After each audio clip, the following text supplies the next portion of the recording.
And when you knock us down, we're going to get up. And on the way up, we're going to bite a kneecap off. Go ahead and say it, Ed. Go Tigers! When I woke up this morning, I was feeling pretty dangerous. You like that? You like that? F it. Jamar's down there somewhere. The New Orleans Saints select Marcus Davenport. No! Splash Brothers? Yeah. It's playoff. Keep going, Brace. The playoffs? Don't talk about playoffs. If it doesn't fit, you must acquit. To be confused with sleeper picks, guys. Usually those are later draft picks. These are going to be some kind of middle round. We have some later picks that we think could break out also, but these are going to be some guys that have already produced a little bit that we think they're going to take the next step forward. And they could be as early as the second round that we think are going to be into the first round draft picks. But that's what we're going to cover. We're going to each have our own list on this pod, and we're just going to go through them in order like we normally do. And we also are going to take into consideration some of their physical and statistical development as they'll take those steps forward, and as well as their impacts on their team and player and coaching and personnel changes around them that can also help benefit them in their fantasy impact for us. But Josh, Clay, y'all doing okay this evening? Yeah. All right, good deal. I'll say one thing to add on to just the I guess outlook of how we're doing this. Personally, for me, a breakout is someone that in running backs and receivers isn't a top 10 guy, and then for quarterbacks and tight ends isn't top 5. That anything under that feels like you're not a sleeper yet, but you're kind of on the cusp of stardom, I guess you could say. Yep. Well, actually, it would be somebody that plays better than they did last year with better numbers. Yeah. You got to play better than you did last year. And another way I like to think about it is like if they're in one tier, they're going to take a step up to the next tier or the next, like just taking that full developmental step forward. They're going to essentially break out as a player to me. Either way, the players that we think are going to do better this year than either they're projected or they did last year. But yeah, pretty much. Leading into that, guys, I'm going to go ahead and open us up with our word of prayer, and then I'm going to turn it over to Clay, and he's going to talk about a little bit about our sponsors. Then we're going to jump right on into the meat and potatoes of the show. But Lord, thank you for letting us gather here in your name, Lord. Just talk about this wonderful sport, and just doing something that we love to do, Lord, and that's talk about fantasy football. And we know without you, none of this would be possible, and we just appreciate you allowing us to do this every day, because if you didn't want us to, we wouldn't, Lord. And that's why we're here. We're serving you, Lord, but we're also fellowshipping in your name. And just please let this podcast go smoothly, and please be with us as we go throughout the week and serve it in your name. In your Lord name we pray. Amen. All right, Clay, go ahead and take us away on our sponsor for this week. All right, yeah, we got Mimi's. Mimi's is a children's boutique located in Jonesboro that fulfills all clothing needs for your little ones. Owners Melissa Johnson and Megan Rao offer children and baby boutique brand clothing and accessories, vinyl print t-shirts, and so much more. You can find them on Main Street in Jonesboro from 10 to 6 Tuesday to Friday and 10 to 2 on Saturday. So shout out to Melissa and Megan. Go hit them up. Everybody's got kids. I'm sure Kyle's already got some stuff from there. So yeah. And if you don't, you know somebody that's got kids and they got birthdays, go buy them something. Christmas is coming up before we know it. That's go right. And get an early gift. Make it happen. We appreciate y'all sponsoring, guys. Yep. All right. Now we're going to go ahead and jump right on into it. We're going to cover quarterbacks, running backs, wide receivers, and tight ends that we think are going to break out pretty much in that order. And then we're going to go ahead and, how about we go ahead and jump off with Josh's quarterback, somebody that you think is going to break out this year, Josh? All right. Well, my first one is a guy that's got a lot of hype going into the season, Justin Fields. Yep. He may be one of the best athletes in the league, fast, strong. The question's been his passing. But if you look when he was at Ohio State, and about all he done was pass. He didn't run a whole lot. He done real well. The Bears went and got several weapons for him. DJ Moore, who is probably the best wide receiver he's ever played with.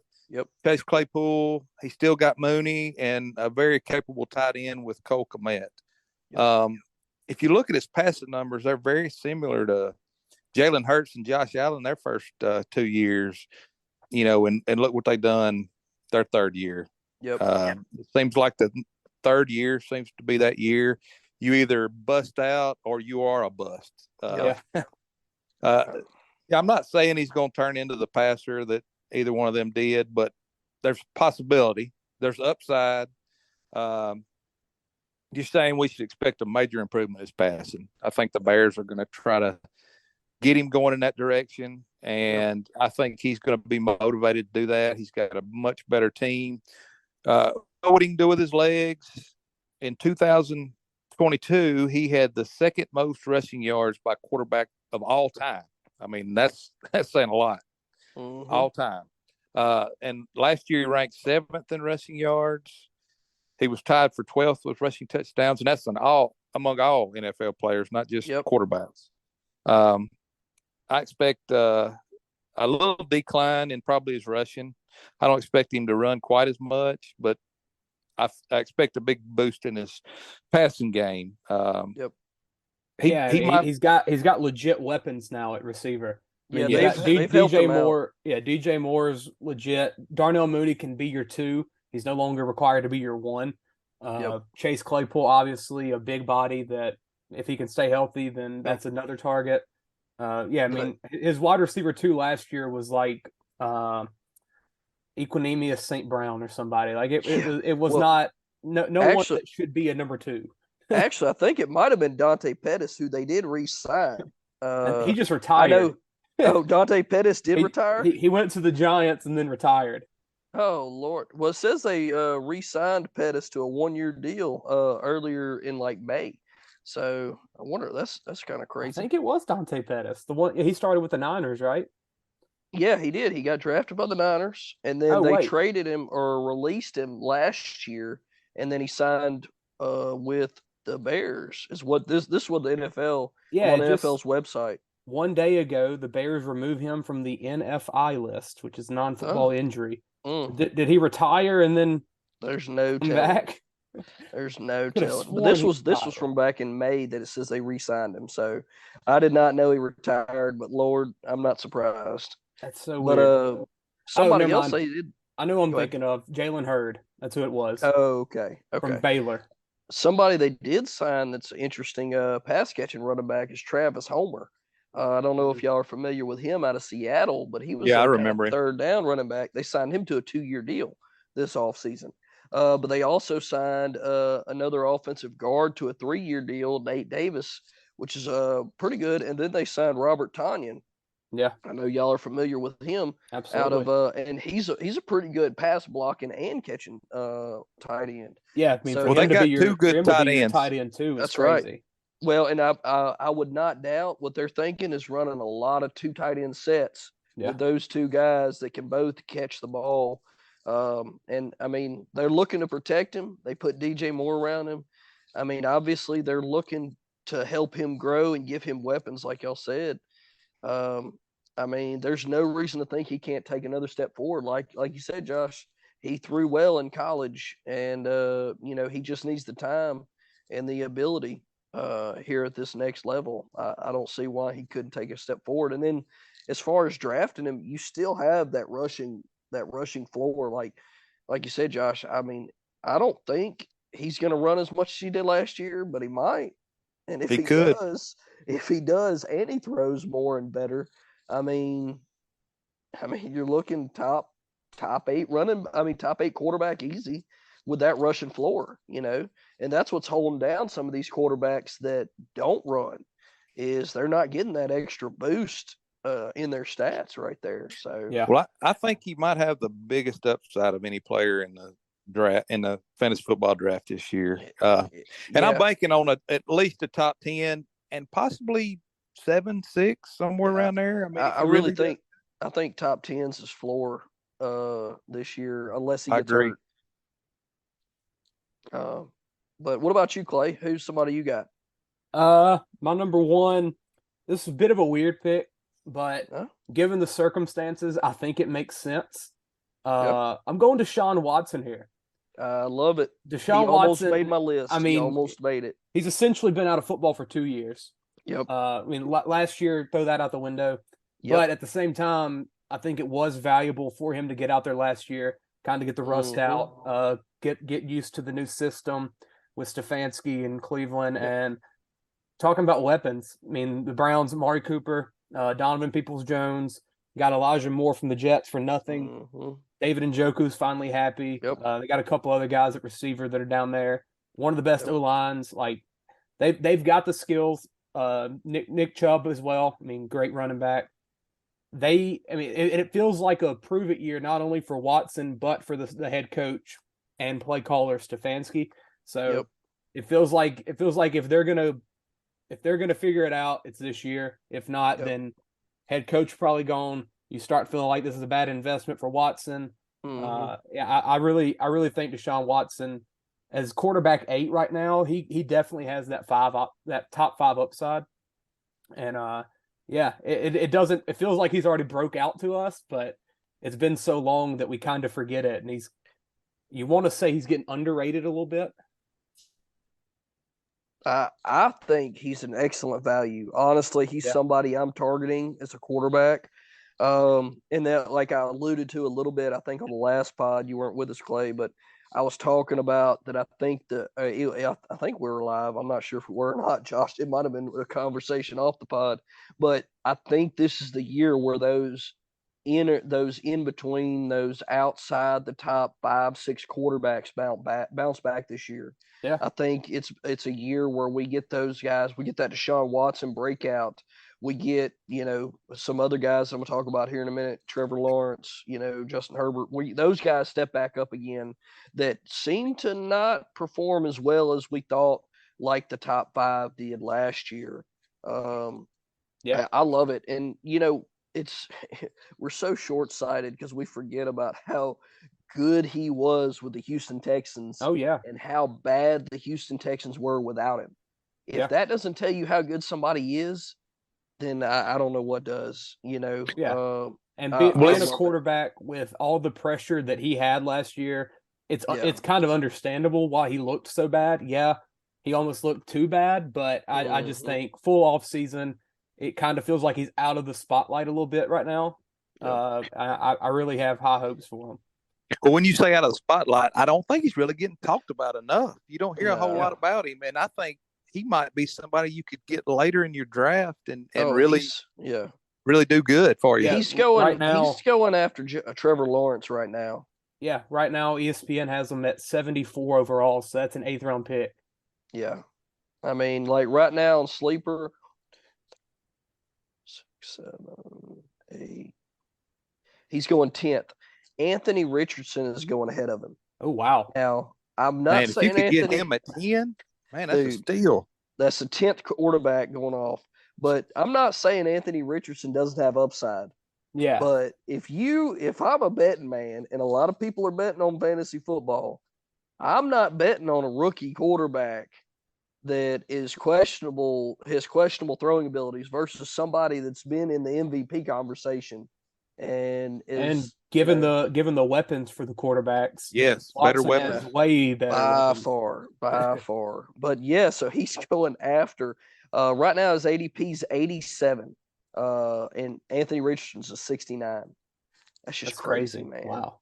But yeah, so he's going after Lawrence. Fields is going, looks like 8th, no 7th. So, he's going up there a little bit. To me, my tier, I got him and Fields around the same. Fields I think he's got a higher ceiling, but I think his floor is lower than what Watson's is. Definitely.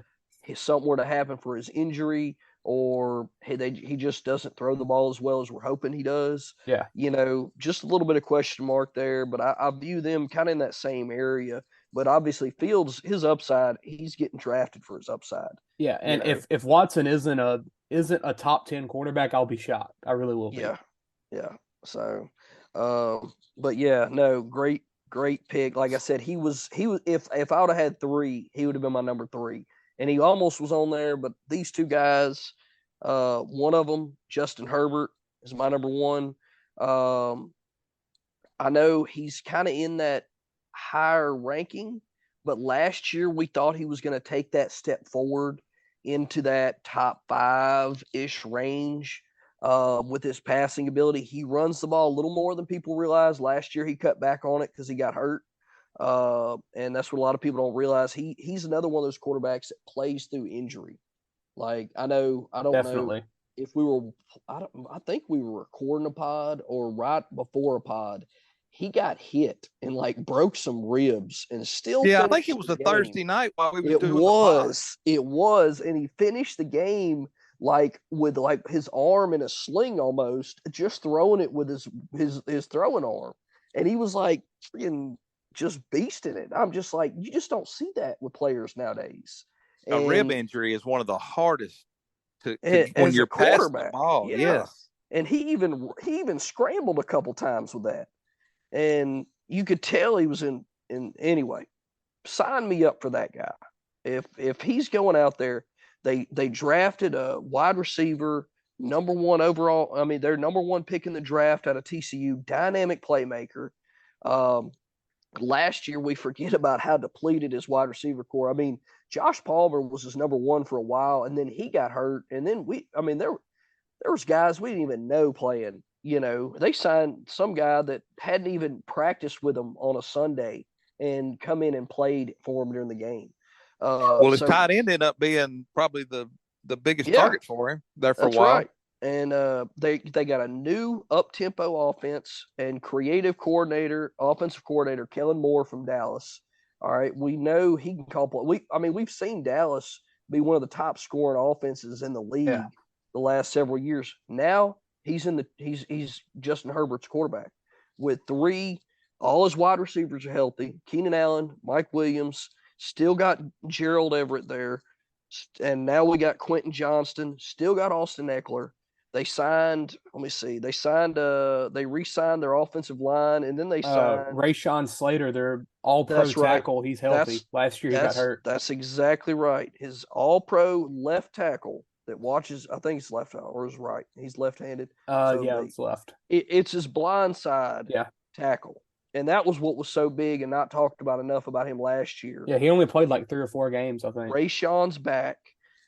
I think he does what we thought he was going to do last. Because I think you had him as like way up for you, didn't you, Josh? Like I want to say you talked about him a good bit last year. Yeah, he's breaking out, and we thought he would. Yeah. And then all these injuries happened. Yeah. Me and Kyle was big on him last year. Definitely. And I think this is the year that happens. We was a year too early. Yeah. I mean, honestly, the way he passes the ball, the way Kellen Moore. We could see it. We might see a passing record broken. I think he's going to be that guy that's going to step in. He doesn't run as much, but he still runs a little bit if he has to. Yeah, with Herbert, you hear his name and you automatically associate him with Allen, Burrow, and Mahomes. Yeah, but he's never reached that level yet. And it feels like he's just so close every year. Yeah, and I feel like this could be it with Kellen Moore, with Quentin Johnston. And we still got Josh Palmer, who might not even make the field. Yeah. And and when he did, he was number 1 last year. He didn't quite live up to the hype. He wasn't bad, but Josh Palmer's your 4th best wide receiver right now. Like they already replaced Quentin Johnston with him in 3 wide receiver sets, obviously number 1 pick, but we've seen him play in the national championship game. Dynamic player. I just think Justin Herbert takes another step. I think he gets into that top 5 this year. I agree. I like that. All right. Go ahead, Josh. Who's your... We all going to give 2 for this for sure? Yeah. I think if we can keep rolling through it. Yeah. Let's go with me. My number 2 is Trevor Lawrence. This quarterback, like the other 2 I talked about, going to his 3rd year, where quarterbacks seem to make that big leap. But he made a huge leap from year 1 to year 2. Huge improvements. He took his team to the playoffs last year. You can kind of throw out that rookie year where Urban Meyer was there. He came into year 2 last year with a new coach, new OC, new scheme, new wide receivers, and he improved week to week. And by the midpoint of the year, he was one of the better quarterbacks in the league. Now he's in his second year with Doug Peterson, who is has a good offensive system. He also got the addition of Calvin Ridley, who looks ready to break out himself, and the development of his former teammate, Travis Etienne, who looks like he's going to have another big year. I think he takes the next step on his way to being one of the elite quarterbacks this year.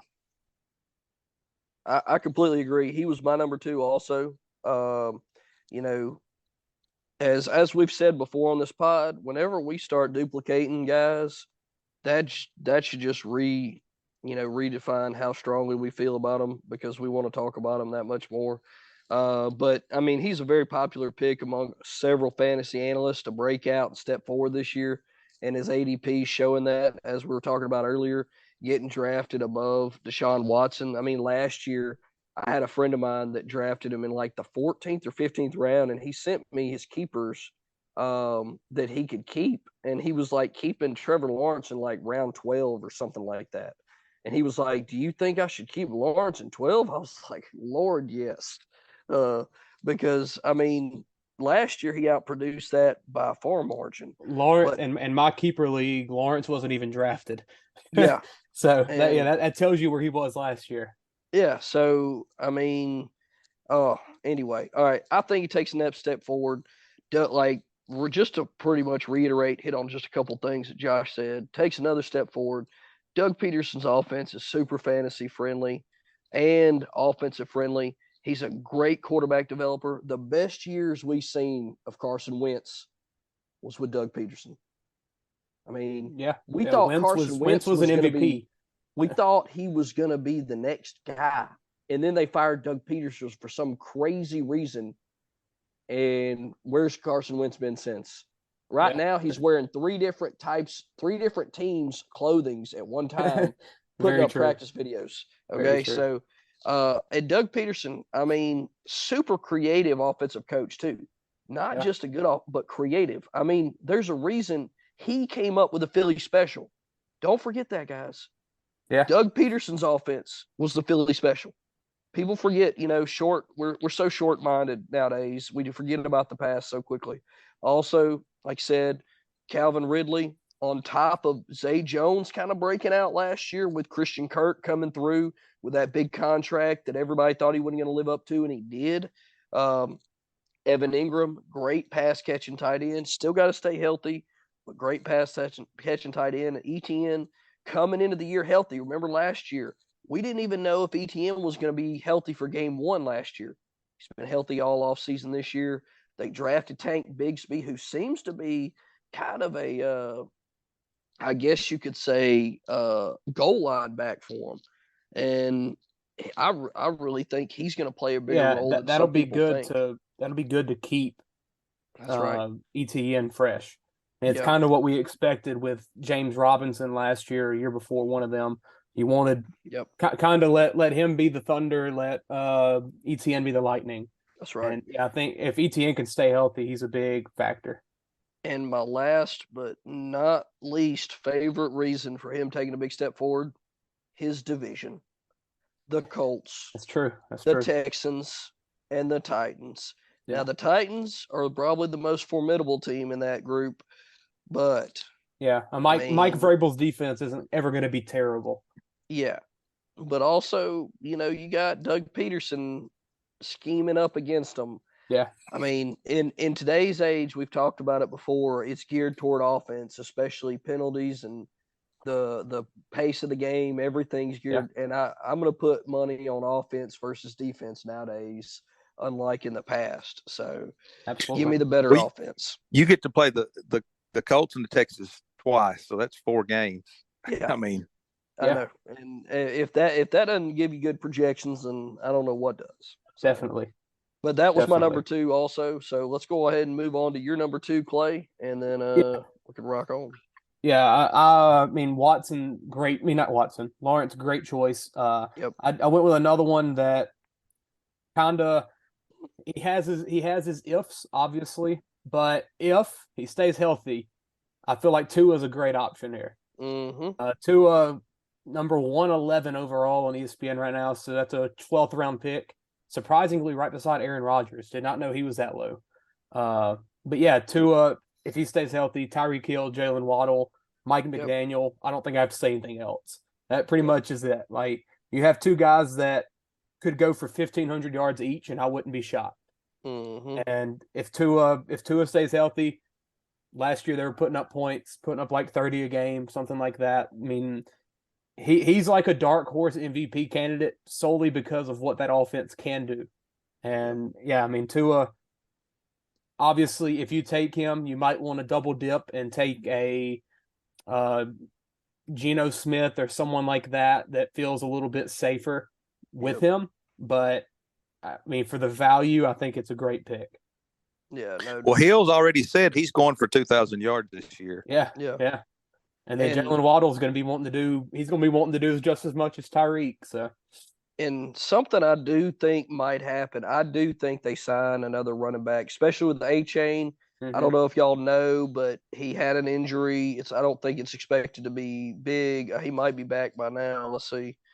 He returned to practice today, but now they got Jeff Wilson questionable with undisclosed departed practice with an injury. You know, who knows? It's probably just him and Mostert get hurt every week. But yeah, I have no doubt they're going to probably bring in somebody behind them, or with them. And if it's one of these big names, that we've already talked about, it's only going to help improve the offense. Definitely. Something else people don't talk about, they got a good offensive line there. I know he got smoked a couple times last year, but I mean, they're going to get through. You just got to get down, and but hopefully he doesn't have any more problems with concussion. That's the only thing I would worry about with him. But the upside is there for sure, like you said. And he looked like he was taking that step last year, and then he got hurt. And there's a lot of analysts think that he's got that potential because when he was producing, then he was producing at a high rate. Like I think it was top 5 or so. In that range last year. And I mean, he's definitely got the upside to do it. The problem is he's one concussion from retirement. Yeah, essentially. That's right. But yeah, we're right now on fantasy, on ESPN, he's behind he's the QB 13 behind Daniel Jones and Kirk Cousins. Like he's behind Daniel Jones. Yeah, both of them. That's crazy. I mean, both of those guys you feel are going to be solid right around top 10, but I think Tua has that top 8, top 5 upside. Oh, yeah. I agree. But obviously, he's probably down there because of the concussions, and it's a very valid reason. So. Yep.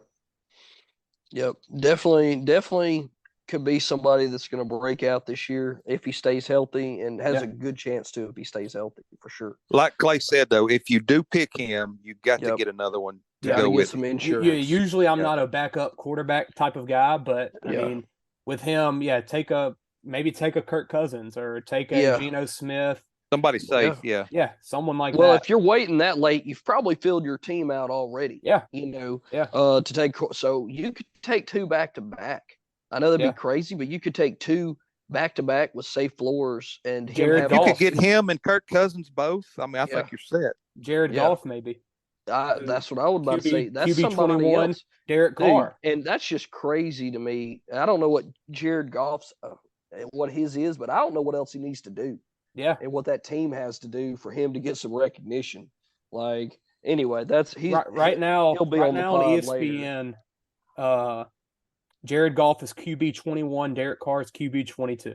So, and those are both guys. Another guy. Yeah, they're in the 200s. So you get Tua as a 11th round pick, and then you take one of them at the end as your safe guy. I mean, I think that's a great strategy. And if I'm not mistaken, I think Goff was like QB1 a couple weeks last year. Yeah, I know he finished top 10. No, I know. Yeah, he had some big weeks. There was a couple weeks he was QB1. Mm-hmm. He went about 2 or 3 or 4 weeks in a row where he had like over 300 yards, I think. Yeah, and like three or four touchdowns. I mean, and that offense did not get worse. It didn't. It got better. And anyway, but we'll roll on to our running backs. We got a lot of football to talk about the next couple of weeks, guys. I'm pumped. But let's roll on to our running backs. Who's your running back that you got as a breakout, Josh? I'm going with Bijan Robinson. Yep. As we've said on this podcast many times, volume is king, and he landed in the perfect spot. Atlanta was a second in rushing last year with 160 yards per game, led the NFL in rushing attempts per game. 51% of the called plays for Atlanta were runs. I mean, if he gets just 20 touches a game, that's 300 touches a year. I mean, and I'm expecting to get more than that, actually. He possibly could have the most attempts of any running back in the league if they run him like I'm expecting him to. He's running behind a very good, underrated offensive line. Definitely. He has a head coach in Arthur Smith that loves to run the ball like it's back in the 1990s. Yeah. He was a coordinator to Derrick Henry. Yep. Titans. Yep. Whenever he had 2,000 yards and 17 touchdowns. He's more than just a runner too. He's a total package. He can catch the ball out of the backfield. He's 6'2", 220. I didn't realize he was that big. Big running back, can do it all. He's going to be the workhorse and handle a massive workload for Atlanta. They didn't draft him at number 8 overall for a committee. I think he's going to be the number 1. They're going to run him till his tongue's hanging out. I'm pushing all my chips in the middle with him. I'm all in on Bijan Robinson this year. I expect him to be top 5 and possibly, I'm going to say it, possibly number 1 before the end of the year. It wouldn't shock me at all. It would not, No. especially with the injuries of Eckler and CMC that feel inevitable. But yeah, I mean, Bijan's got all the opportunity in the world. And I do wonder how, I mean, Tyler Algier last year was great. And Cordarrelle's, since he's became a Falcon, he's been really good. I wonder how they use them. You feel like they're not going to get 0 carries, but it certainly wouldn't hurt to give Algier 5 carries a game to kind of just give Bijan a breather or two. And Cordarrelle, you can put him all over the field. So he's easier to figure out. But yeah, I mean, Bijan in that Falcons offense, he should be the guy. So yeah, I feel like Cordarrelle is gonna be there as their gadget play guy, like some kind of crazy jet sweep, triple reverse guy, maybe somebody that runs a wheel route fly out of the backfield about twice a game. Honestly, I think Algier, I don't know if he gets on the field hardly at all. I think when they give him a break, I think they give Cordero Patterson because he's got that boom bust. Of course, that's when he stays healthy, you know. I mean, I don't know. I think he's like 37. No, I'm just playing, but he's 32. He's definitely over his 30s, yeah. He's 32. And, you know, he's had a history of soft tissue injuries in the past, and that doesn't get easier as you get older. No, he was hurt last year. He was. For a while. And they kind of faded him out, you know, towards the end of the year. You didn't see him running the ball near as well. Algier actually started. Yeah, Algier was really good. Right now, Algier's rated higher, but he just doesn't catch the ball that much. And I mean, maybe they give him a few really good at that here and too. there. Yeah. I know that's what I was about to say. That's what they say he has impressed most people with at camp is his catching. And anyway, I don't know. I think Algier gets the biggest hit. I think Cordell Patterson has his package in there that, you know, it's like that, like I said, gadget plays, because that always seems like his thing. These little trick plays that he can take to the house, you know, because he can hit that corner so fast. I feel like that's what they're going to do with him. And like Josh said, they're going to run the ball. Like, you know, I remember last year, I think they had 2 running backs with 20 carries each last year at one time. Yeah. Straight. Bijan's he's not getting less than 20 touches a game. I mean, I'm looking at like 25, 26 touches a game. Completely agree. I think that's a great pick. He's gonna, and I don't think it's out of the realm. I mean, I almost say it's almost his floor is like top 5, 6. And the only thing is if their offense doesn't score as much, like the touchdowns, yeah. Like he's gonna have the yards, he's gonna have the catches, he's gonna have the carries, but does he only have 6 touchdowns? Oh yeah, and that's you know something I mean? that 5 touchdowns. It always feels like you want this running back that doesn't have a good quarterback so he can be the focal point, but at the same time, the other defenses are going to know that like we don't care about Desmond Ridder. We want him to beat us. We're going to focus on stopping Bijan. And I mean, with Derrick Henry, he just says, "All right, I'm going to beat you." But can Bijan do that? We don't know yet. He has his questions, but I feel like he'll answer them very quickly. And, well, if they was able to run the ball at 160 yards a game, and I feel like Bijan is way more talented than either one of the running backs they had last year. Yeah, so definitely. I mean, you're looking at 100 yards a game possibly. And I'll be honest, there's some analysts that are saying he is the closest thing we've had in a long time of a CMC type running back coming out of college. Yeah, I heard Saquon Barkley a lot too in his rookie year. Does it all that well and is that athletic. So, I mean, we seen CMC do it really well at a very terrible Carolina team for a long time. Amen. I mean, I say several years, but kind of like this team, that ran the ball a lot, used their running back. Yep. So, great pick. I don't think that's. I think that's a great pick for a breakout. What about you, Clay? Pretty basic one here. Alexander Mattinson. I just feel I'm still shocked at his draft position. Back 22 right now on ESPN, which has him at 60 overall. So you're looking at a pretty much 6th round pick.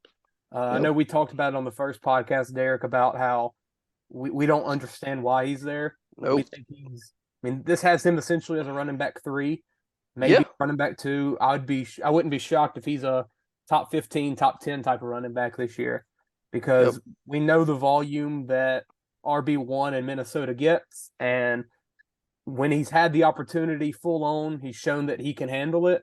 Can he handle it for 17 games? Who knows? And speaking of, there's just no one behind him. There's question marks. The Ty Chandler guy, maybe Ngongwe or whatever, maybe Ngannou, or whatever. McBride from UAB, maybe. But I think McBride got hurt, if I'm not mistaken. I've seen that somewhere. There you go. That's Minnesota for you. But if Madison stays healthy, running back 22 just feels insanely low. Well, he was my number 2 also. Oh yeah. And I had a stat on him. In 7 games with 15 plus touches, he averaged 123 total yards. Yeah. And if he gets Cook's volume, which he's got. I don't know how they could have him that low. It makes no sense to me. But I hope people pass on him, because I will scoop him up in a heartbeat. Yeah, as your 6th draft pick, you might get a guy that could be your running back 1 by the end of the year. Yep. He's legit. He can be a top 10 very, very easily. Well, he was number 51 last year, and I expect him to be at least top 15, possibly 10. Yeah. That's the definition of a breakout right there. Yeah, absolutely. No doubt. I just don't. I wish, I just feel like I'm missing something here. I don't know. It feels like what we always say with Vegas always knows. Does ESPN know? Does fantasy know here? It's not like they're like, oh, well, they're going to throw the ball so much more to Justin Jefferson. The dude's already the wide receiver 1, and Dalvin Cook was like a top 5 running back. Yeah. So I don't. You have to run the ball. Expecting. Yeah. You have to run it. You can't just throw it every time. And to me, before, when he did get plays, he still wasn't getting the catches. And Dalvin Cook's gone now. He'll get the catches now. Yeah. Do we think it's an O-line issue, maybe? I know Minnesota's O-line has never been great. That's always been something they've been trying to build up. But, if it wasn't an issue for Dalvin, why is it an issue for Mattinson? Dalvin was still a top 10 player every year, or in draft orders. Well, another thing is, I don't believe the Vikings would have cut Cook if they didn't think Madison was ready. That's exactly what I'm thinking. Ngannou, I think it's Ngannou, or however you pronounce it. Yeah, I forget that one. Anyway, if he was so good they thought he was going to take on a role, we would be hearing about that, but we're not. Mm-mm. And Josh And, just and said we've been hearing about Madison being this kind of guy, like needing that opportunity, kind of like a Tony Pollard with Dallas for so long. Like, and they're not just been waiting on his moment. They're not mailing it in because their offense is good enough. Like, I mean, they're a good enough team to make the playoffs and maybe make a little bit of a run. Do I think they're going to win the Super Bowl? I don't think their defense is there.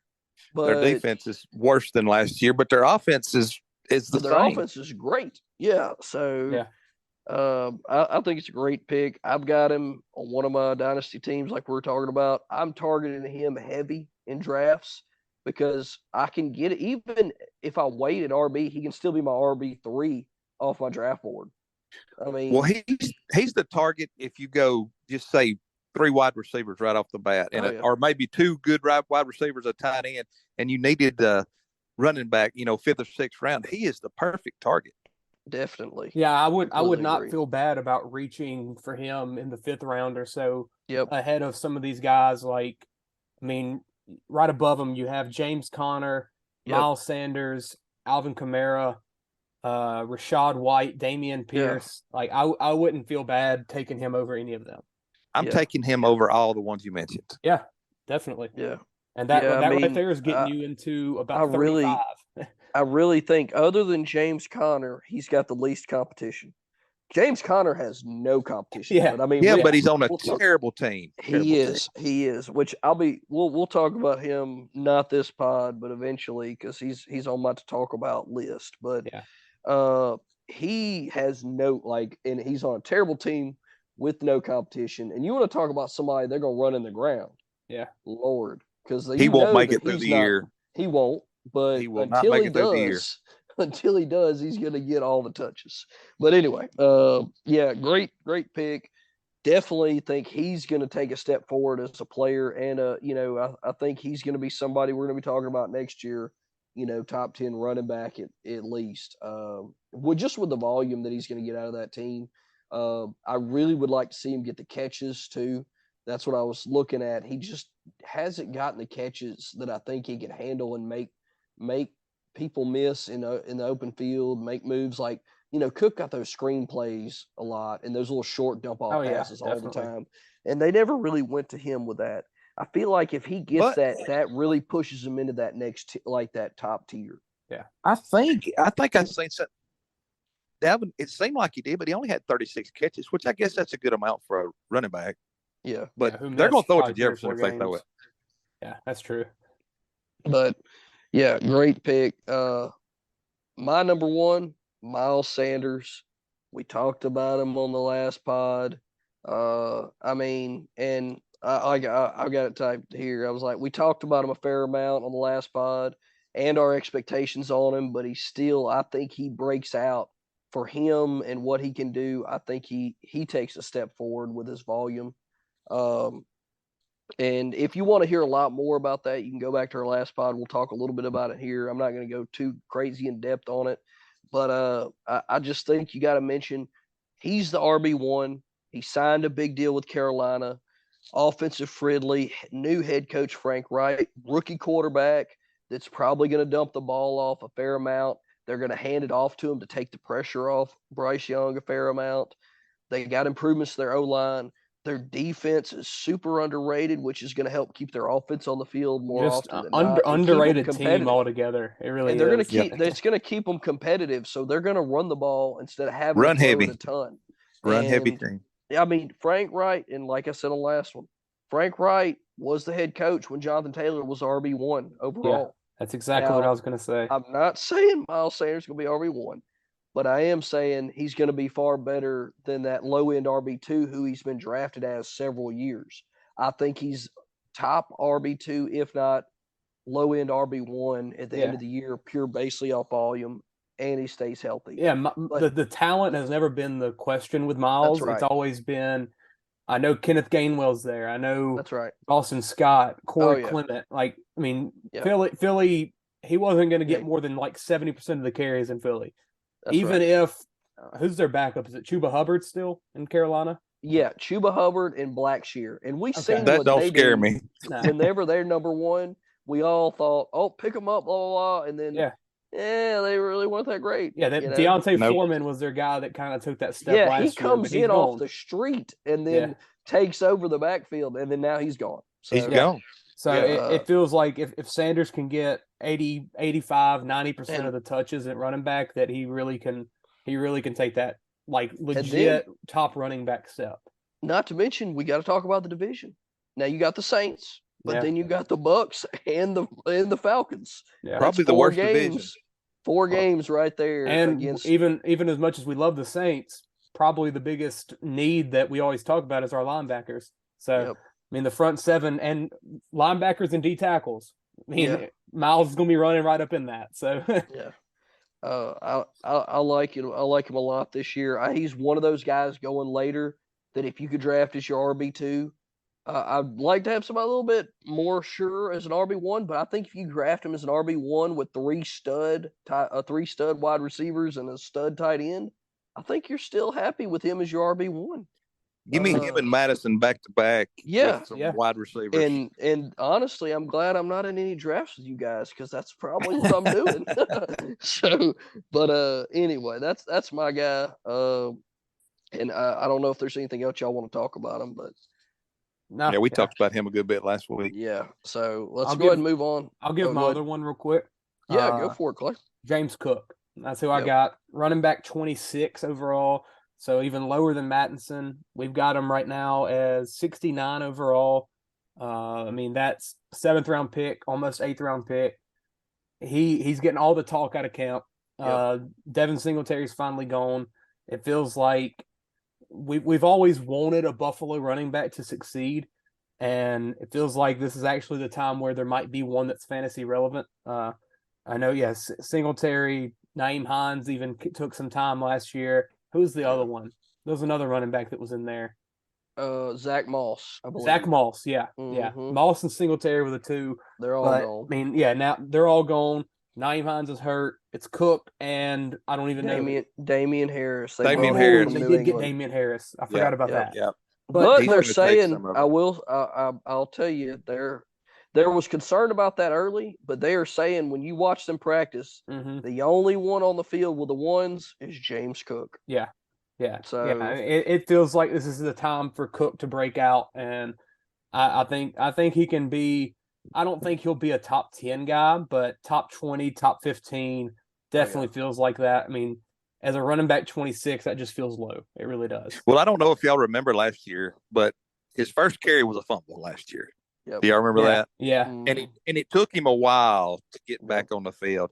But, at the end of the year, they started giving him the ball. They did. He's definitely more talented than Singletary. Way more talented. Yes, definitely. He's got the vision, he's got the ability, he's got the offense. He's got the ability too. And like you said, we're not from his brother. Yes. I mean the lineage. I mean that's no joke. The genetics and like we said, we're not saying he's top 10, but he's going to break out for his potential. He's going to take those next steps up. I mean, even if he's better than Devin Singletary, that's a little bit. That's a breakout. He's going to be better than Singletary on a fantasy-friendly team, too. That's right. And not only that, we've been waiting for Josh Allen to take a step back from running that ball. Yeah. And when he does, whoever that running back is going to be a lot more fantasy relevant than they were. That's what people forget. Like, he takes so much away from the running back, and they talk about it like, he's got to stop taking these hits. He's got to stop taking these hits. He's got to stop scrambling. He's got to start dumping the ball off. Don't you think that's why they went and got Harris? Maybe, but he's not a pass catcher. And I think you got to have it. It's either going to be Cook is the that tight end. It's going to be the tight end. It's going to be the running back that's going to get those dump offs. It's going to be Kincaid or it's going to be Cook. I think it's going to be more Cook because they're going to have him in there anyway. I mean, Kincaid, it could be him, but he's probably going to be running routes downfield. And who's going to be out in the flats? Who's going to be right there in the middle, sitting right behind the linebackers? It's going to be Cook. I think if this is the year that he does that, I think that Cook's going to be the guy you want on your team. I wouldn't be shocked if there's 3 or 4 weeks this year where Cook's like a top 5 running back that week and Juju your game. Yep. I think he's that kind of guy. He's explosive, and for that draft position, man, it feels really low. Yeah. Well, if you can get him as your third running back, man, that would be great. And that's where he's getting drafted right now. Yeah. And the metrics analysts all over the fantasy community are all over him breaking out, and the saber metrics from him, his vision, his yards after the catch, yards after the carry, just the conglomeration of all the statistics in the offense are just pointing toward him breaking out, and that's a great pick. Who you got, Josh? Who's your next guy? We done talked about him, Madison. All right. Well, then I'll jump right on my last guy, somebody that I know Josh loves, David Montgomery, on the best team he's been on yet, the best offense that he's been on yet, the best offensive line, the best quarterback yet. Now, he did play with Fields for 1 year, kind of, but it's Fields' rookie year. All right. He was getting there. But the best quarterback, the best passing quarterback that he's played with. I mean, and he's another guy we talked about on the previous pod, so I'm going to try to keep it as brief as I can. But he's another running back that's going to flourish in a change of scenery, just like Miles Sanders. Yeah. New place, but same running back, still fairly young. To me, this is a no-brainer for somebody that's gonna take he's been a good running back with a terrible team and a terrible offensive line. What do people think he's going to do with a great team and a great offensive line? I mean, and he's going in that range we just talked about, guys. He's going behind Dalvin. Dalvin don't have a team. Yeah, I mean, he's sitting. I scroll down. He's going after A-Chain, who's not even the number one or number two. Like, he goes right in front of A.J. Dillon.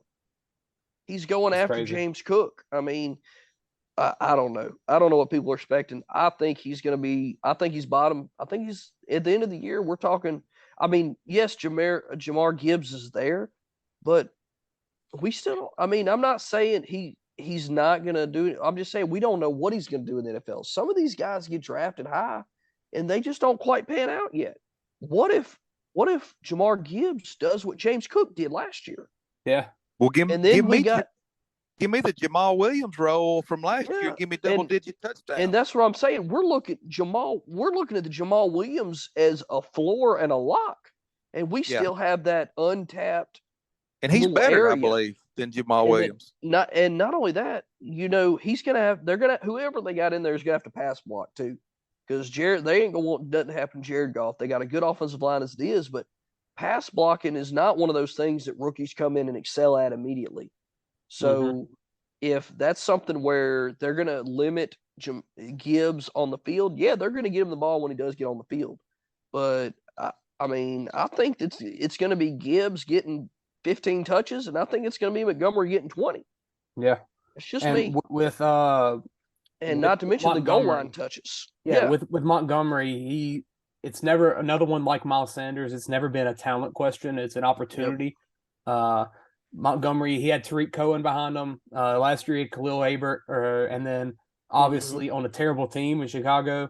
Yeah. I mean, when he was coming out of Iowa State, there was talks of him being like one of the better running back prospects in a while. I know there's like that like a meme picture from college football where it was saying like he's got better feet than Kamara, and like it had like all these like crazy traits, and he's got the talent. Now give him the role, and something that, I mean, I know Josh has talked about. Dan Campbell feels like he's kind of getting rid of all these guys and bringing in the guys he wants. Yep. He went handpicked this guy. Yes. This wasn't Jamal Williams who was on the roster or anybody, or DeAndre Swift, nothing like that. This is like, I want David Montgomery, and I'm stealing you from a division rival. They did not sign him to a 3-year deal to let Gibbs get all the carries and touches. Yeah, and with as much as Gibbs gets talked about as a receiver, like I mean, I think he plays that. I think Gibbs plays that Swift role, and Williams plays that. I mean, and Montgomery plays the Williams role, but I still think Williams gets a little more than Williams. I mean, I think Montgomery gets a little more than Williams, and not only that, Montgomery is far more talented than Williams. Williams is great. I like him. Yeah, he's a good running back, but Montgomery's a better running back. I think it's going to be something closer to like what we saw in like 2018 with like Ingram and Kamara. Yeah. Where Ingram still was talented and was touchdown dependent, while Kamara was that flashy do it all kind of back like Gibbs is. Yeah. And I mean Ingram, that you could have Ingram and Kamara on your team those like 2 or 3 years and start both of them and you were good. Yeah. Like, Honestly, I think both are going to be good. Honestly, I think Montgomery's better than Ingram was. Yeah, I mean, yeah, he's I obviously got more talent. Health is a question though. You do got to stay healthy. Yeah, that's right. But that's a question. But he's still young. He's still young. He is. Yeah, and maybe the timeshare will help him out.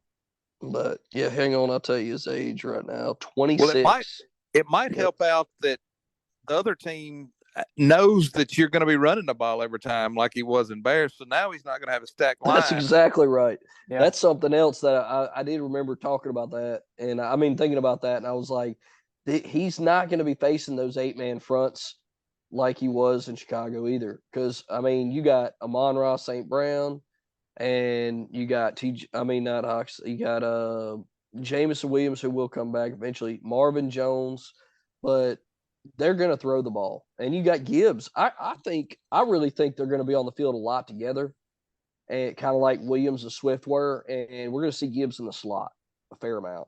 So, you know. And I think Montgomery will have more catches this year than he's had in any of his previous years. I agree. So, anyway, that's my second guy for a breakout. Let's move on to wide receivers, guys. And go ahead, Josh, and give us a wide receiver. All right. Well, my breakout number one is Garrett Wilson. Mm-hmm. Last year, he was Offensive Rookie of the Year with poor quarterback play. Yep. Now he's got a legit quarterback throwing to him. If Rodgers and Wilson get that chemistry, good connection going, the sky's the limit for this guy. Definitely. He caught 56% of his passes last year with a bad quarterback. Yep. Rodgers completes 65% of his passes.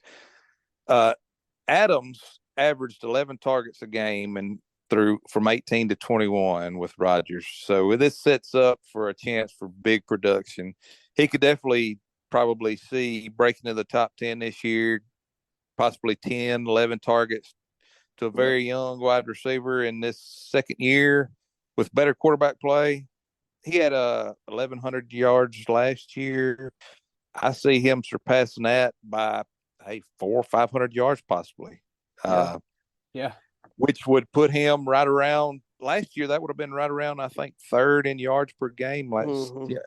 So, I mean, it has to happen, but there's a potential there. He was ranked number 21 last year. So, and I expect him to move up at least to the top 10. Yeah, we all know what Aaron Rodgers can do when he locks on a wide receiver. I mean, you see him get 6 catches in a quarter, no problem. You know? Yes. I mean, when he locks on to a guy like he did Adams back in the day, and there wasn't nothing anybody could do about it because he could throw that ball where he only could they drop could it catch in there. Only as they good could as catch anybody. it. That's right. And ADP right agree. now for him is wide receiver 8 and 15 overall. Yeah. Y'all feel do y'all feel uneasy about that draft position at all? I'd like to see it first before I draft him that high. I honestly think it's going to happen, but you still want to see it. I would be afraid to. There's too many good players in that range. Right now, he's going right above Amon-Ra, A.J. Brown, Jalen Waddle, DK Metcalf, T. Higgins, Devontae Smith. The hype has definitely hit the ADP for sure. Definitely. Well, I don't take him above A.J. Brown. No. Yeah. He's going to get the Hard Knocks boost as well. and definitely don't take him above Amon-Ra. I think he's having a big year this year. I'll be talking about him here in a minute, but I do agree.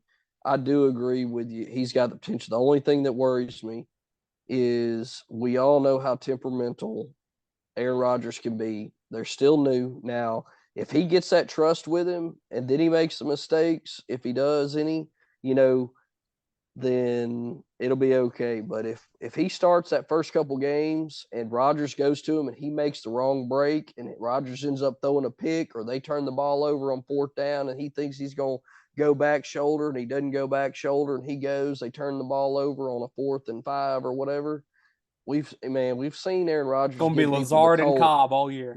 We've seen Aaron Rodgers give wide receivers a cold shoulder before, and I just that potential's still there. Now, if they develop that chemistry and they turn into Adams and Rodgers, and I mean, you're exact. I mean, we're talking top 5 wide receiver easy.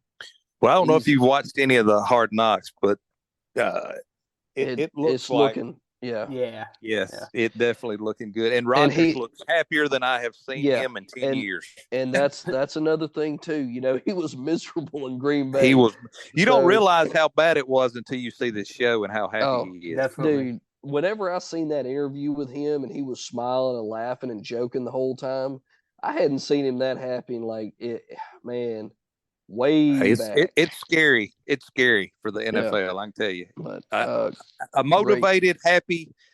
It's going to be ugly this he year. Restructured his contract and took a pay cut. That's how happy he is. That's right. That's exactly right. So, but all right. What about you, Clay? Who you got? I got Brandon Ayuk. Yeah. Wide receiver 32 right now. Going. Let's see. Number 68 overall. So 7th round again. Everything I've been watching a lot of which I'm a big Warriors fan, so a lot of my Twitter is Bay Area reporters and stuff. Yep. So I see so much stuff out of the Niners camp. Everyone talks about how every day at practice he's been the best player on the field, regardless of position. Yep. I haven't heard anything about Debo. It's all about Ayuk and how Ayuk is the one having multiple catch days and stuff like that. Ayuk at 32 seems crazy. I know he finally broke out last year to that 1,000-yard mark. But you say he broke out last year, but they really had expectations higher than what he performed last year. That's what I was going to say. But you can go ahead and keep going. Yeah, sorry. He hit the 1,000-yard mark, which felt like a hurdle that you needed to climb, especially in that second year. But I wouldn't be shocked if he goes higher this year. And I think he's got that top 15, top 10 upside for sure, especially if he performs that kind of way. If he takes the Debo targets that it seems like he might, I mean, we know what Debo was whenever he was at the top of his game. Well, the reason he kind of broke out was, his first year there, him and the coach didn't get along. But I found out that it was because he didn't block. You got to be able to block downfield if you're going to play for San Francisco. Yeah. And once he went all in on his blocking, and now they're saying he's one of the best blocking wide receivers in the league. Yeah. Yep. Once he done that, he got the respect of the coach, and they started playing him more, and he started getting the ball more. They started calling plays for him. And Debo getting hurt, it kind of showed what he could do. That's right. Yeah. And it seems like he has that connection with Purdy, while Debo was more of a Jimmy G guy. So, and that probably has a lot to do with beginning of last year, we didn't know what Ayuk was going to be. So he was getting more second team reps with backup quarterback Purdy. So they've had that rapport for longer. And it's going to be really interesting to see because you've got Debo going, where's he at? Debo's going 38 right now, wide receiver 16. So 16 spots above Ayuk, and I wouldn't be shocked if it's flipped. And it's crazy to say that with Debo because, I agree. I completely agree. I think he's on the upside, and I think Debo's going down, which I will hear more about whenever we do our bust. The time comes. I completely agree. A little stat that I heard today that one of the analysts that's real high on Brandon Ayuk was talking about. Last year, Brandon Ayuk ran a route 96% of the time he was on the field. There you go. 96% he ran a route. That is so if he's on the field, he's running a route to catch the ball. Well, yeah, and that's something that even Debo wouldn't do because they use Debo in so many ways. They throw him in the backfield to run it. He's their gadget guy. Ayuk feels like he has that legit number one receiver type of feel, and he's got the body for it. As long as the quarterback situation isn't abysmal, then I think he'll be good. Not only that, he's got a whole off season with Purdy, getting that chemistry down. Also, he's starting the year with CMC in the backfield. That's going to suck those safeties up just a little bit more on that play action because good and well they're going to be doing everything they can to get an extra step toward CMC whenever they think he's getting the ball.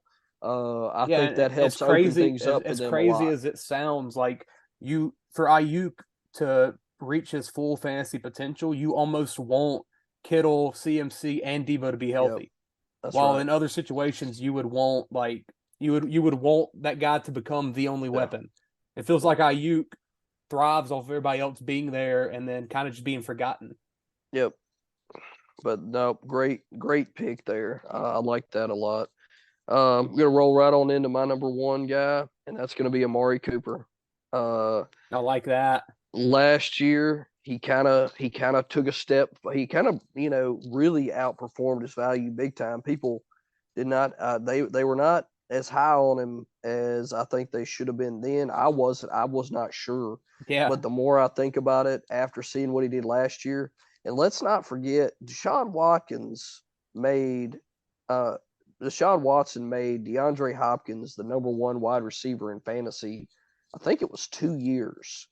Yeah. He ended up because I drafted him 1 year like third wide receiver. He was like the third wide receiver to be drafted, but he ended up finishing as wide receiver 1 for me. But yeah, I think it was 2 years. DeAndre Hopkins was number one wide receiver with Deshaun Watson, and Amari Cooper's Deshaun Watson's DeAndre Hopkins. Yeah. Now, I'm not saying he's as talented, but where he's being drafted, where he's being viewed, I think he's a top 10 wide receiver at the end of the year. It's really, I mean, him and Watson are in like the same boat. I think he's really bottom like 10, but I think he's top 10 wide receiver. Like, it wouldn't shock me if he's 9 or 10, and where he's being viewed, I think, let's see, let me just double check this. Yeah, I think all these Browns players are being underdrafted. Yeah, it really feels like it. Everybody. He's way down here. I mean, where's it past him, I think? We got ESPN has Cooper at wide receiver 18, 40 overall. Yeah, I mean 2 spots behind Debo. I think I'll take Amari. So right now on say sleeper ADP, he's 70th, which is as far as wide receiver, he's behind Chris Godwin, 1 ahead of Keenan Allen, behind Brandon Ayuk, behind Zay Flowers for Baltimore. I mean, I could talk all day on some of the Baltimore wide receivers, but he's behind Gilbert Pickens. I mean, man, I don't know. I just feel like he belongs up there in that kind of that Olave, Higgins, Adams area because he's the number one on the team, offensive geared coach with he's already had 1,000 yards. Like, Anyway, I really like him. I think he takes another step forward this year. I mean, they have Elijah Moore, but there's no Kareem Hunt. But I think Elijah Moore is more of a gadget. I think he's going to help take some attention off Cooper. Yeah. But I don't think he's going to affect his volume or his workload as much. No, I think he's more. Donovan People-Jones doesn't get talked about enough. He's like a legit wide receiver too. I played him some down the stretch, even with Cooper out there. He's really good as well. But I mean, he's another situation, kind of like San Fran. Like the more weapons out there, the better I think Cooper's going to thrive. And they've had a whole offseason to work together now. Yeah, like the chemistry, more comfortable together. Washington's more comfortable in the offense, which is going to make him more efficient. I think it's just like 3 years ago, if we would have said our breakouts are Deshaun Watson and Amari Cooper, we get called crazy.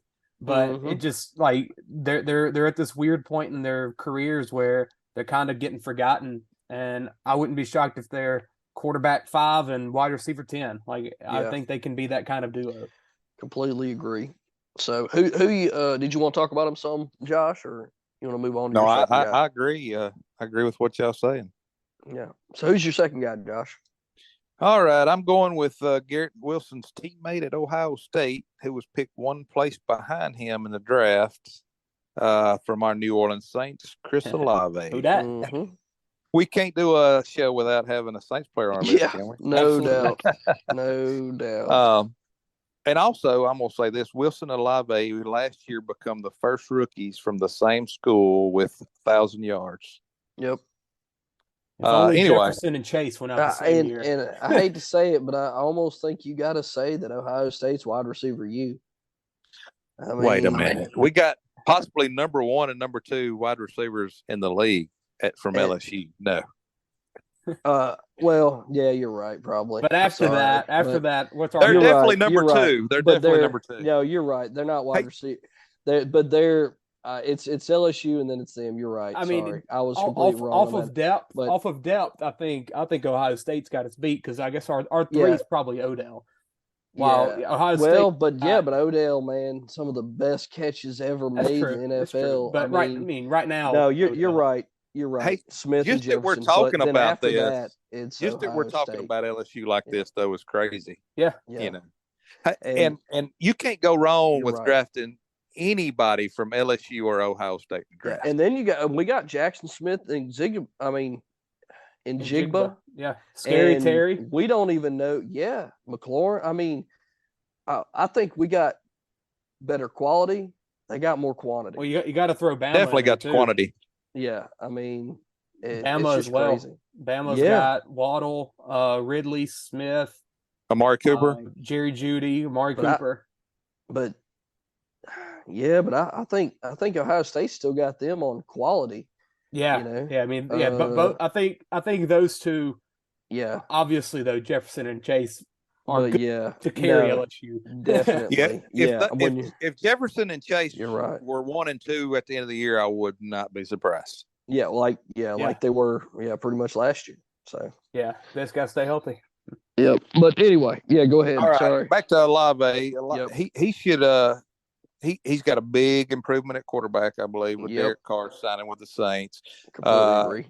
He's who is very good at throwing the deep ball, which is going to be, I think, where they use Olave.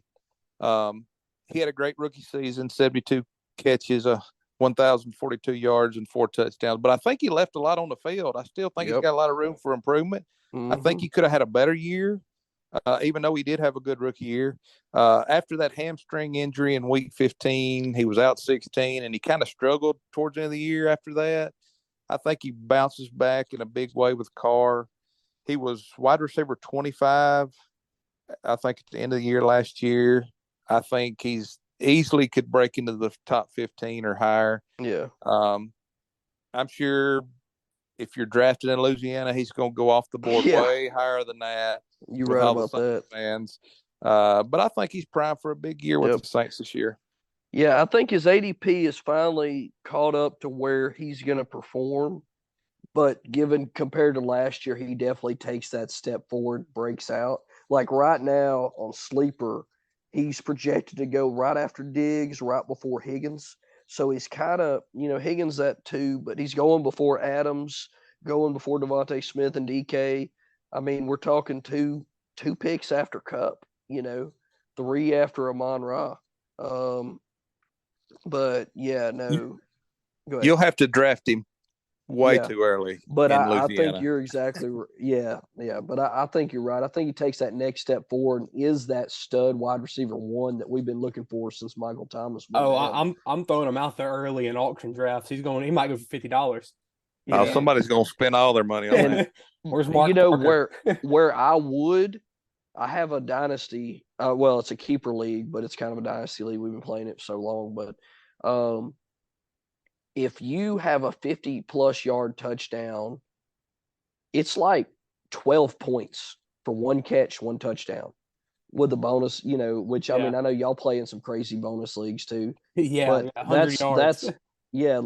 That's a lot for 1 catch, 12 points. And man, there's no telling how many 50-yard touchdowns he could have with Derek Carr this year. And I think you got to factor that in some of your leagues that you play in. If you got big bonuses for big plays, I think Olave's got to be way up there for you because I think he's got way more big plays in him than some of these other guys do. Because Derek Carr's got a cannon and he likes to throw it down the field. That could be a category he could lead the NFL in. Yeah, definitely. I think it's going to be hard for him to beat Chase. But Chase is another one of those, and Burrow likes to sling it, just chunk it up to him. Those Jefferson's guys, the same way, I guess. But I think, I feel like he's not as deep as those guys are. Yeah. But, I mean, either way, you look who you're talking about with him. And I think that's the next step forward. Yep, you're right. Great pick there. What about you, Clay? Who you guys your number 2?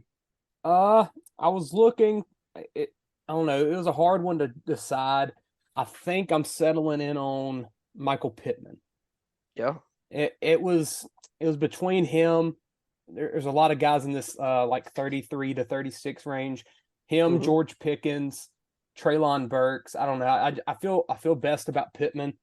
A lot of volume last year. He had 99 catches, 141 targets, only 925 yards, so less than 10 yards per catch, which is like very unheard of for a wide receiver 1 in the NFL.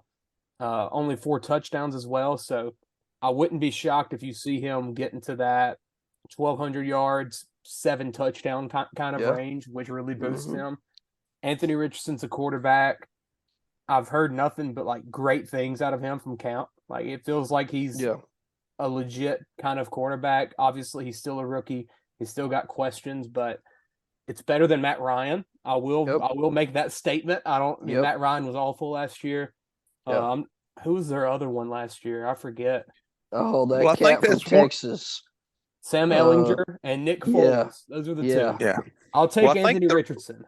One of the reasons that he wasn't getting those shots down the field is because Matt Ryan was running for his life and he can't run, and he was trying to get rid of it quick. And his elbow's done. Like Ryan couldn't make that throw. Richardson's throwing 70 can yards. move. He can move in the pocket to get out, give him time to get down the field a little more. So I definitely see him having over 1,000 yards this year. Yeah, and with wide receiver 2 there, I don't think they really have that set in stone guy. Is it Alec Pierce still? I don't even hang on and I'll pull it up, but I don't think it's anybody. Well, they got rid of Paris Campbell, wasn't he there? Yeah, it's Alec Pierce, Isaiah McKenzie. That's pretty much Alec Pierce is the number 2. I'm thinking. Now they brought in McKenzie. Josh Downs is the rookie they drafted. Is he from North Carolina? Yeah. Okay. 5'8", 171. He's definitely not a 6'4", 6'5" Pittman. Yeah. I really think Pierce is the only one you got competition. And Pierce looked good at times last year. Yeah, Pierce isn't bad at all. And then obviously another factor, Jonathan Taylor. Like we don't know what's about to happen there. That's right. It seems like it's more of a I don't want to play / I'm fake hurt type of situation. And I would be shocked if he's there for every game this year. Yeah. And the more questions that come with that, the more times that ball's going to go to Michael Pittman. So and not only that, but say Richardson doesn't pan out, he's not that great. You got the best backup, in my opinion, in the league, Gardner Minshew. Gardner Minshew, and can carry an offense fantasy wise, no problem. Yeah, we seen kept it the when Eagles he was in afloat Philly last year. That's right. So. I was excited because I was kind of hoping he was going to be starting the year and maybe they bring Richardson in 6 games in or something, Yeah. And but as far as Pittman has fallen, he may as well be on the sleeper pod. Yeah. Like cause wide receiver 33, 76 overall. And a number 1 like that. You know what it reminds me of? And I heard another analyst reverberate this from last year earlier. I was listening to a pod and like a day or 2 ago, and they said he is this year's DK. Yeah. Like, y'all remember how far DK and Tyler Lockett Nobody wanted to pick him. And it's like that value, he's a number 1 the talent just doesn't go away. They're just gonna focus on getting him the ball. He's not just gonna disappear, And you could draft him as your wide receiver 3 right now. It feels like last year was his worst case scenario given his quarterback situation. Yeah, yet he still almost put up 1,000 yards on 100 catches. And I feel like people got burned on him last year because they drafted him really high. And I think that's why he's dropping. But I think he's an excellent value. I think he's super underrated. I mean, it's a what they call it. It's an overreaction. It's an overreaction from last year. And I think he's somebody you got to target. I mean, he could be your flex for Pete's sake. And Anthony Richardson has a cannon. Yeah. Okay. Yeah. And if there's anybody you want whipping it way down the field for a jump ball, it's going to be Richardson. If there's anybody you want jumping for it, you want the 6'4" it's going to guy. be It's going to be the 6'4" guy jumping for it. I mean, he's yeah. If you take the other route and go more running back heavy than most people's going wide receiver heavy. But if you take the other route, I mean, he's a great pickup to be maybe your number 2. Yep. Yep. I completely agree. So great pick there. And then my last one, this is one of those that he's already been performing, but Amon-Ra St. Brown. I think, like I was kind of saying, go into another tier. I think this year he goes into that top 4. I think it's going to be Jefferson. I think it's going to be Chase, maybe Kupp if he stays healthy, and then I think it's going to be Amon-Ra. You know why? Because they let DJ Chark go, and then they replaced him with a 33-year-old Marvin Jones. They let TJ Hawkinson go, and then now they got Laporta, who's had good. They've talked high on, but let's face it, Hawkinson, Laporta. I mean, you know what I mean? Yeah. Jameson, that they were counting on, suspended for 6 games. Mm-hmm. I mean, I feel like we're going to get a 15 to 20 target, at least 6 games of Amon-Ra St. Brown. 12 to 15 catches a game, minimum 100 yards. And then not only that, last year, only 6 touchdowns. For as involved as he was, 106 catches, 6 touchdowns. And he was still, I think he was a top 10 or like 11 wide receiver, somewhere in there. Yeah. He plays with a chip on his shoulder too. Well, he does, because he was drafted a lot later than he thought he should have. And he's small for a wide receiver. Yep. As far as height, I like that pick a lot. Another year, more chemistry, but like right now, sleeper. They got him going behind Jalen Waddle and Tyreek Hill. Tyreek Hill, he's boom or bust, but he always gets hurt a little bit. But he's also got Jalen Waddle competing with him. Amon-Ra ain't got nobody. Amon-Ra is like Cooper Kupp. And Cooper Kupp's got Matt Stafford. Amon-Ra's got Jared Goff, but they got nobody else really competing with him for catches. And even another, just if you do feel a little uneasy about the Jameson Williams situation, get Amon-Ra for 6 weeks and then try to sell as high as you'll probably have him that whole year. Well, and not only that, you could probably go and get a Jefferson or Chase or Kupp type of guy for Amon-Ra after 6 weeks before your deadline. Yep. And and it's like everybody ahead of him that's getting drafted has competition. AJ Brown's got Devontae Smith. Garrett Wilson's got Corey Davis and Alan Lazard. Tyreek Hill's got Waddle. Waddle's got Tyreek Hill. Yeah. CeeDee Lamb's there, but he's got Brandon Cooks, Michael Gallup. Brandon Cooks and Michael Gallup. I mean, which Chase, he's got competition. He's still beasting it. And then you got Justin Jefferson way up there. No real competition either. I just don't see. I don't know. I just don't see anything holding him back from leapfrogging. It feels like his biggest. Most of those guys. It feels like his biggest fantasy relevant, receiving target is Jahmyr Gibbs. Yeah. And we don't are we going to trust a rookie running back to value that much? Yeah. In the receiving game. Yeah. So I think he takes another step, and I think we're talking about him in that top 4, top 5 wide receiver next year.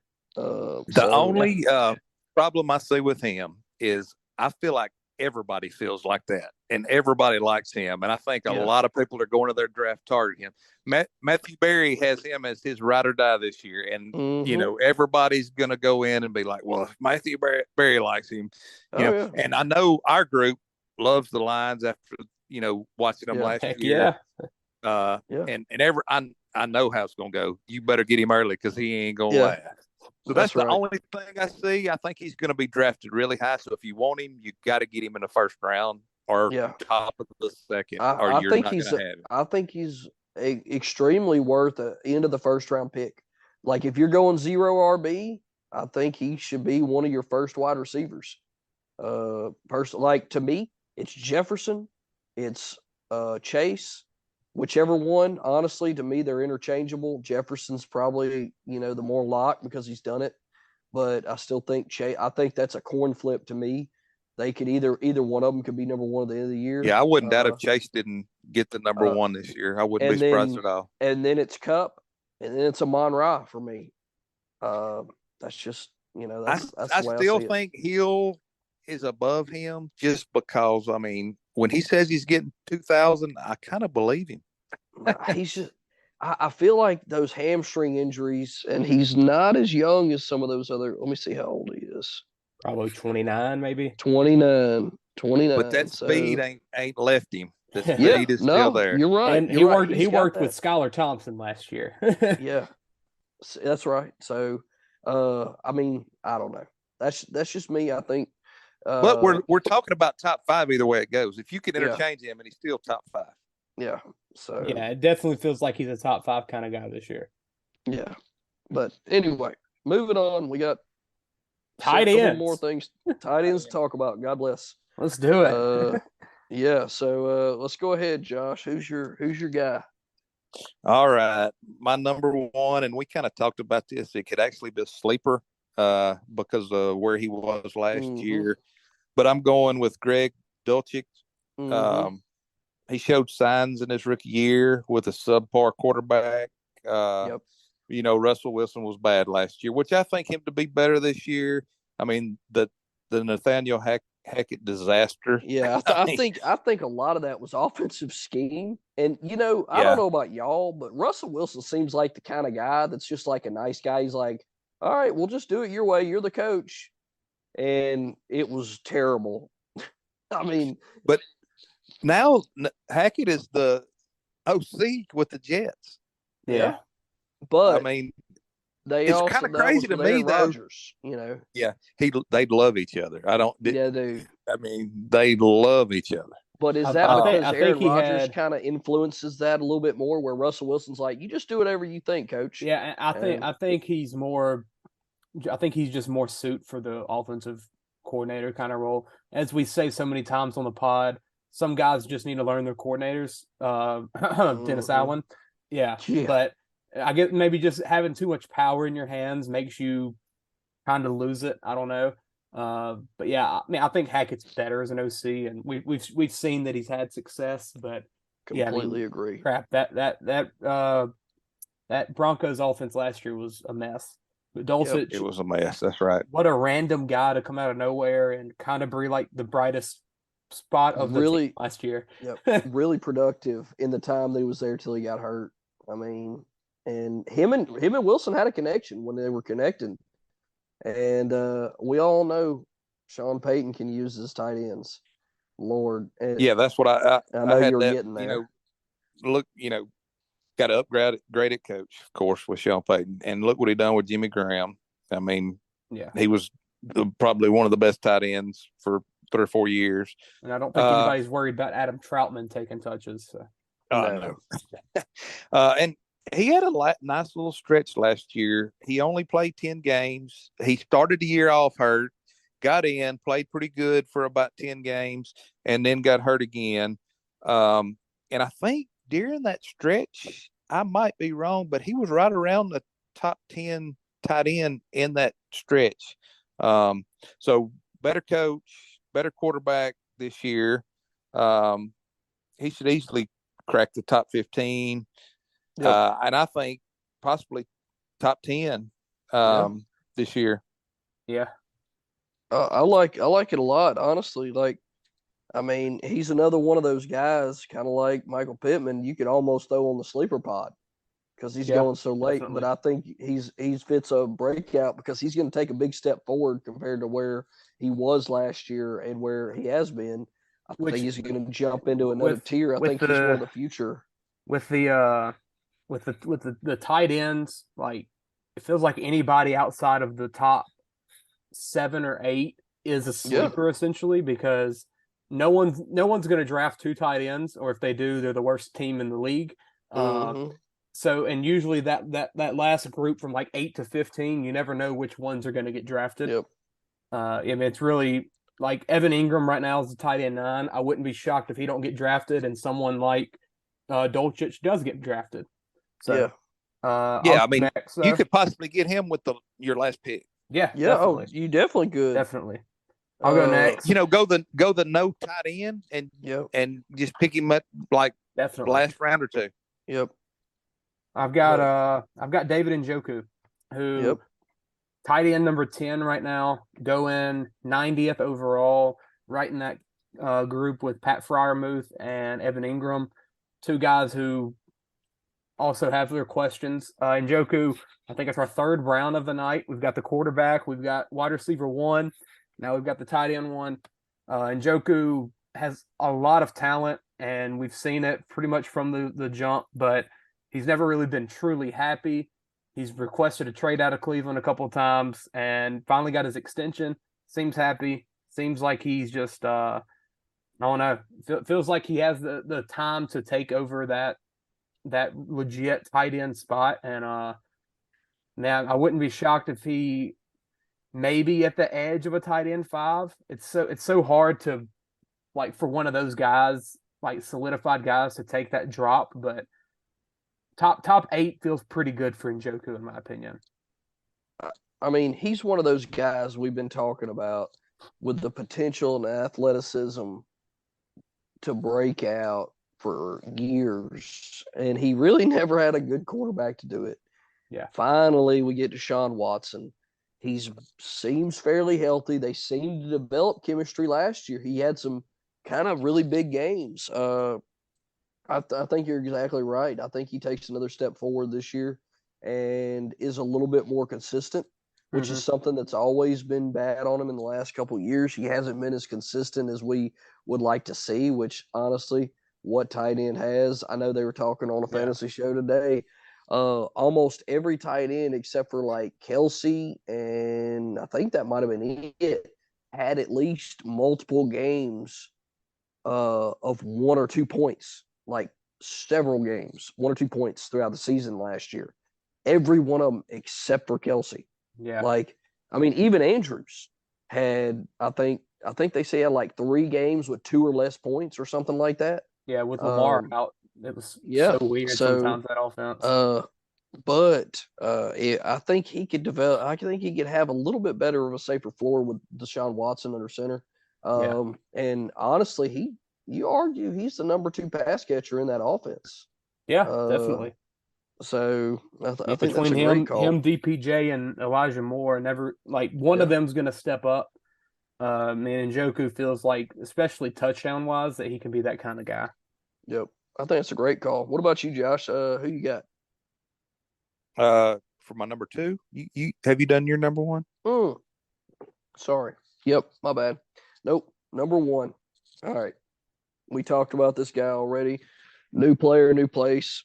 Man, I'm repeating a lot of guys, but a lot of these guys I like a lot this year, going to new places. And sometimes it seems like these guys that go to new places just really need that change of scenery and kind of bust out, or kind of return to form, as in the case for this guy. But mine's going to be Darren Waller. The last several years, kind of non-existent with injuries. We've seen him in that top tier before. This year, I feel like he's healthy. I think he's going to have the most volume this year that he's ever had, which is crazy to say. But, whenever he was super relevant at Las Vegas, Amari Cooper was still there taking taking targets from him. He's got nobody there taking targets from him this year in the Giants organization. Daniel Jones is a more than capable quarterback to focus and hone in on him. We even seen Daniel Bellinger last year kind of start to emerge as a fairly relevant fantasy tight end until he got poked in the eye, and then all of a sudden he disappeared. But I mean, 4 or 5 weeks there in a row, Daniel Bellinger was like 5 for 50 with a touchdown. And you're going to throw in arguably the most athletic tight end there is in the league, coming off healthy, in an offense that has nobody else really relevant to catch the ball. Yeah. Not only that, Brian Daboll's the head coach. They bring in Paris Campbell and Jamison Crowder, none of which are tall, by the way. No. That's something else. I mean, who do you think they're going to target in the red zone? The 6'6", or is he 6'7"? Whatever he is. He's probably 6'6", 6'5", yeah. Yeah. I mean, they're going to go after the big tight end that can catch the ball. So I think he sees a high in touchdowns. I think he sees a high in targets. I mean, he's my tight end 2 behind Kelsey. I want to put him 1 because I know Kelsey's going to fall off one day, but he just ain't signed up for his AARP yet. Yeah. He's still got to be number 1 until he starts to die off a little bit. And I guess it's not there yet. I'm waiting on it, but I guess I'll just be late to the party because you got no reason to not say Kelsey's going to be number 1 again. But yeah, and he's my number 2. I love Darren Waller as a player. I don't love Daniel Jones as a quarterback, so that still kind of bothers me. I don't know. I'm not going to buy into the hype. Yeah, he got paid, but who knows? Yeah. But one thing with Waller, we have seen him succeed as the only option on an offense, I guess you could say. I mean, his breakout year, you had Derek Carr throwing 4,000 yards. Josh Jacobs ran for 1,000. Waller caught for 1,000. Wide receiver 2 was Tyrell Williams, and then Hunter Renfrow. And then the next year goes for 1,000 again, and you had Nelson Aguilar as wide receiver 2, and Hunter Renfrow yet again. So Waller can be that 1,000-yard kind of guy, which, I mean, that's all you can ask for as a tight end. Like, if you can get me 1,000 yards, you're gonna be a top 5 tight end. That's just if he stays healthy, he could be the steal of the draft. But that's a huge if. Yeah. I mean, that's right. Very You're big right. if. And not to mention his yards after the catch. Like, when he catches the ball, that dude is fast. Yeah. And he doesn't just catch it and go down. You know, he's running. Looks like a big freaking gazelle out there. Yeah. But yeah, I like him a lot. I think he's a value, but I think he also takes that step. I guess technically he's going step back. He could have been on the bounce back player pod later on, but really, I couldn't really pick any other tight end that was kind of in this range to me that seemed like they were just going to break out and take another step forward other than him.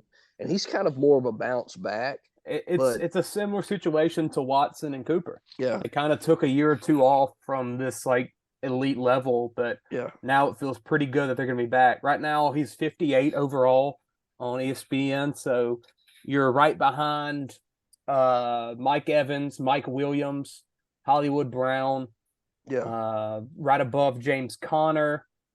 Yeah. I mean, and you could argue he's going to produce a lot more than all those guys. Yeah, and the thing with tight ends is always getting that edge on the position. That's right. If you can get one of those top 3 or 4 guys, that's why they get so valued in drafts. And say you are worried about him. Yeah. All right. Say you're worried about it. Take somebody like Dulcich with your last pick. Yeah. Dulcich, Juwan Johnson, you got to. I usually never try to take more than one tight end, but if you pick him, you have to. That's right. With your last pick. Yeah. And then I think that'll lead us into our last player we're going to talk about. It's going to be Josh's number 2 guy. Yep, and I just mentioned his name. That's from our New Orleans Saints, Juwan Johnson. After leading the Saints in touchdowns last year with 7, only Kelsey and Kittle had more. He signed a 2-year deal. Then they go and sign Derek Carr, who is known to target tight ends often. I mean, look at what we talked about Darren Waller. Look who was throwing him the ball. And I think this combo could vault Johnson into the top 10 territory. No doubt. Completely agree. I mean, we've seen Derek Carr utilize Darren Waller, who we just talked about for years in Las Vegas. And Juwan Johnson pretty much did it with, Jameis Winston and Andy Dalton last year. And I mean, talking about big red zone threat, it was like every week he played, he was catching a touchdown. You could almost take it to the bank. If he played, he was catching a touchdown. Just throw it up high. Yeah. There you go. He's going to get it. Yeah. And I mean, that's what we're all looking for is that next big athletic tight end. And they re-signed him for a reason. They're going to get him the ball. Yeah. And I think this offense is going to be, I'm hoping, a lot better than what some people are thinking. There's a lot of people not big Derek Carr fans, but he's been a good quarterback in the past when he's had a good offensive line around him.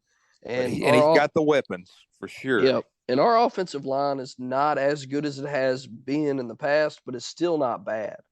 Like, I think Pro Football Focus, I heard this the other day, I was shocked. But I think they got our offensive line rated at like 24th in the league. And I'm just like, I mean, it was not bad last year. Yeah. So I don't know. I didn't feel like we lost a lot, and then I think we had an offensive lineman that we drafted, didn't we? Penning will get his actual reps now from last year. So I don't know. We're due an inevitable injury or two, though. So they might be factoring that in. But I'm factoring that in. Yeah. But either way, and then not only that, you got Olave, taking away a lot of the attention, and you got a quarterback that can read through his progressions a lot more than the ones he had. Like, I mean, Dalton can, but I mean, I feel like Jameis didn't really read through his progressions that well at all last year. Like, I don't know. That's just me, but I like Johnson a lot as a good breakout pick this year at tight end. And I would say you can try to get him late, but of course, like I said earlier, being a New Orleans Saints player, somebody's going to draft him way higher than he probably should be. Well, you'll still get him late. He's just a lot of drafts he won't even be drafted. But where's our he drafts, at? he's going to get drafted. Oh, he's going to get way drafted down there. He is like ADP 243. Wow. Yeah, like so that's two guys, Dulcich and him, that if you don't take a tight end early, because I believe if you don't get one of the top 3 or 4, then you might as well wait. Exactly. Pick one of them late. They've got him at 214 overall on ESPN. Tight end 22. Yeah. 22. Like I said, at most drafts, he's not getting drafted. Louisiana, he's probably getting drafted last pick. Definitely. If they go 0 tight end, but he's now he's behind guys like Gesicki, Zach Ertz, Tyler Conklin, Jelani Woods from Indianapolis, Gerald Everett. I mean, Johnson. Yeah, I would definitely take him over those guys. Yeah, and both of them could probably be considered sleepers. Yeah, definitely. Yeah, but still, I mean, definitely worth. Yeah, but they're still going to outperform what they did last year. They're going to take a productive step forward as a player and as a fantasy producer.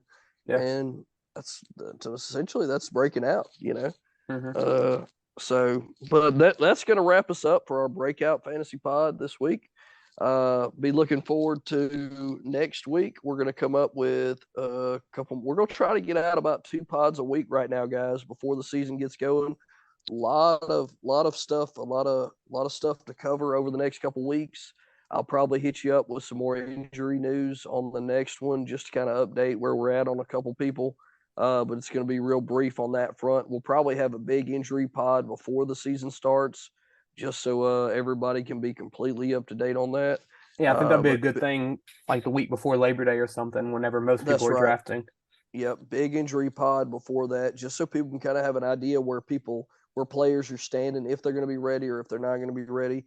We definitely need to know about old Cooper Kupp before the draft gets there. That's exactly right. They probably got that cat in bubble wrap 24/7 right now after that little scare. But I think he's going to make it back, but I don't think he does a lick until game 1. And then I think he comes back. And we all know him and Stafford don't need to practice. They don't need it. No. Honestly, guys, they could walk out there right now and be so in sync it wouldn't be funny. So that's not scaring me. And let him fall to me. I've got a couple drafts where I'll be at the end of round 1, and if he falls past like 6, 7, dude, he's my number 1, no doubt. I was just gonna say he's gonna fall in some of these drafts. Yeah, if he gets drafted in round 2. Talk about a steal. Surely he wouldn't go that far. Unless he gets hurt. I mean, we've seen what he can do. But even if he's out, just say week 1 and let him fall to me the second round. I'll take him in a heartbeat. No doubt. But anyway, we got plenty of pods to come. We still got to talk about our sleepers and our busts in the future, and then some bounce back candidates that we're going to talk about. those pods will be coming up in the next couple weeks. But we appreciate everybody listening that downloads, likes, subscribes. Please, if you haven't done that, like, subscribe, download our podcast. Give us some feedback. We're on all your major podcast platforms. Give us some feedback. We always love to hear that and would like to incorporate any recommendations or take out anything you don't want to hear into the pod. But we appreciate everybody, and we'll see y'all next week. Yes, sir.